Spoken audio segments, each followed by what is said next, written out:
When I first met Clara, I thought she was one of those people who carried the kind of grace that time itself bowed to. She had that soft, lived-in calm, the kind that comes only after you've been through life's storms and still find a way to smile. I was 27. She was 39. We met at a community art class in downtown Seattle. I just started teaching there on weekends to make extra money. She walked in wearing paint-splattered jeans, a mug of coffee in hand, and eyes that seemed to be looking for something beyond the canvas. "Is this the beginner class?" she asked, her voice gentle but confident. "It can be whatever you want it to be," I joked. She smiled, a slow, knowing smile that felt like sunlight through morning fog. From that day on, she became my most curious student. She wasn't there to impress anyone. She painted like someone trying to remember what joy felt like. One afternoon, after class, she stayed behind to clean her brushes. We talked about everything: life, failed relationships, how easy it was to lose yourself while trying to be what everyone else needed. She told me about her husband, who had passed away 3 years ago. "We were supposed to grow old together," she said quietly. "But I guess I got old alone instead." Something in me ached when she said that. Over the weeks, our conversations deepened. I started looking forward to her laughter, the kind that made everyone else in the room turn just to see who it belonged to. I'd catch myself stealing glances at her hands, the way she tucked a strand of hair behind her ear, the way her eyes softened when she looked at her paintings. But I kept telling myself, she's older. She's out of reach.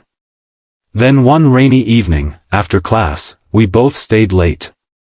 The lights flickered, thunder rumbled outside, and we found ourselves sitting on the studio floor surrounded by half-finished canvases.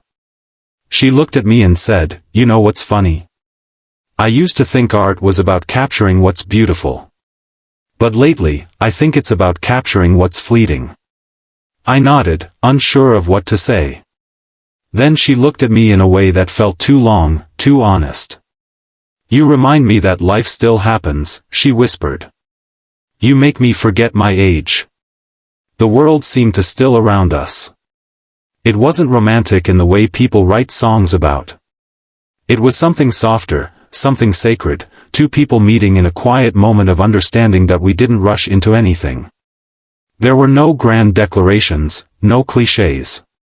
Just shared cups of coffee, quiet walks by the pier, laughter over burnt pancakes, and endless conversations that made time slip away. For the first time, I realized that connection doesn't check birth certificates, it recognizes souls. Months later, Clara's art changed. Her colors got brighter, her strokes bolder. She started selling her work again, smiling like someone who had finally found herself after years of searching. And me? I learned that kindness sometimes means showing up for someone when they've forgotten how to show up for themselves. Our story didn't fit into any box. Maybe it wasn't meant to. Because love, real love, isn't about years. It's about moments that remind us we're still alive. And every time she looked at me with that same quiet smile, I remembered her words. "You make me forget my age." And in that, I found something timeless. Tone summary. Heartfelt, emotional, and deeply human, a story about rediscovering joy, love, and compassion through connection that transcends age.